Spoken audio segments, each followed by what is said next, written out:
来继续要来讲，进入到更年期的女性拢真担心讲，若是来使用到荷尔蒙的疗法，会来引发到乳癌。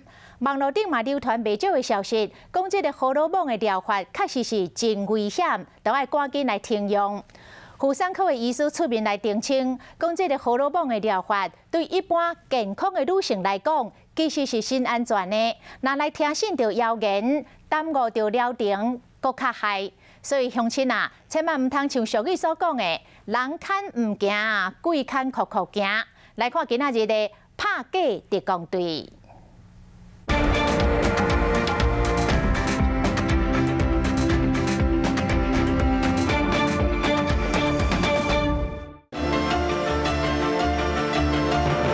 烧烧，心肝头皮皮菜，脑症肝、骨质流失，过50岁女性，常常拢会受到更年期症状的困扰。讲妇产科医师讲要用荷尔蒙，第一个感觉就是讲敢会着乳癌，因为网络顶悬有袂少消息拢讲，亲像美国大型的研究有讲，更年期食荷尔蒙，着乳癌的几率会增加3倍。但是荷尔蒙的使用遐尼普遍呢？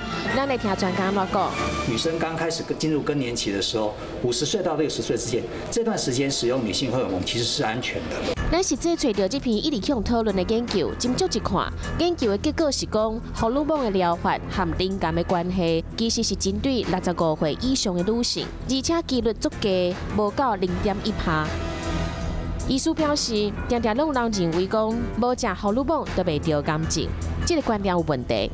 强调一点，就是说，不管你有没有做荷尔蒙的疗法，事实上，每年的癌症筛检本来就是要去做的。每一年应该要去做的子宫颈的抹片检查，到了一定年龄之后，你要去做乳房检查，并不是说，我没有吃荷尔蒙，我就不会得癌症。